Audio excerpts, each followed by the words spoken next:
লাগিয়ে খাবেন, অনেক মজা হবে। আজকে আমি বানাবো চিকেন দিয়ে একটা নাস্তা, সন্ধ্যার বা বিকেলের নাস্তা। সবাই পছন্দ। অল্প চিকেন অল্প আলু দিয়ে কি করে বানাবো সম্পূর্ণ রেসিপিটা দেখবেন। আশা করি খুবটা ভালো লাগবে। আমার বাচ্চারা তো খুব মজা করে খেলো, মানে এত মজা হয়েছে, ওরা বলে মা আরো ভেজে দাও, আরো খাবো। আপনারা আপনাদের বাচ্চাদের বা কোনো গেস্ট আসলে মেহমানদের দেবেন, খুবই মজা করে খাবে। ওরা বলবে যে রেসিপিটা আমাকে দাও। মানে ঘরোয়া পদ্ধতিতে একদম অল্প সময় অল্প ভাবে তৈরি করছে উপকরণ দিয়ে। ফুল ভিডিওটা দেখবেন। দুনিয়া উল্টায় যাক, তুফান হয়ে সব লন্ডভন্ড হয়ে যাক, তোমার চোখ, তোমার মন, তোমার নিয়ত, তোমার চিন্তাকে রবের সন্তুষ্টির দিকে তাকিয়ে থাকিও। রব যদি তোমাকে দিয়ে খুশি হয়, তুমি পেয়ে খুশি হও। রব যদি তোমার থেকে নিয়ে খুশি হয়, তুমি দিয়ে খুশি হও, হারিয়ে খুশি হও।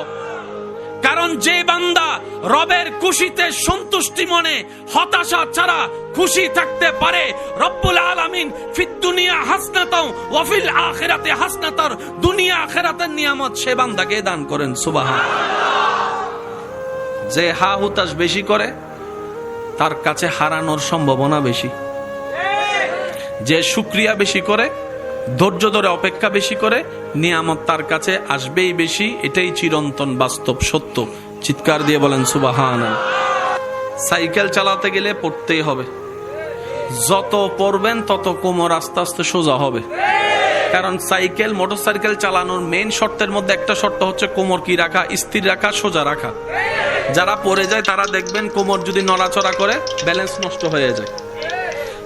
যত পড়বেন ব্যথা পাবেন। ধাক্কাটাই পাক্কা হয়ে একদিন দেখবেন আর পিছন থেকে একজনকে ধরা লাগছে না, আপনি নিজেই সাইকেল চালাইতে পারবেন। সাঁতার শিখার আগে পানি খাইতেই, জোরে বলেন, একদম জোর করে খাইতে না চাইলো এক ফোঁটা হইল পানি খাবেন, সাঁতার শিখবেন। একটু জোরে বলেন না। ধাক্কা খাবেন, ধৈর্য ধরতে পারলে রবের উপর সন্তুষ্টির সাথে পাক্কা হবেনই হবেন।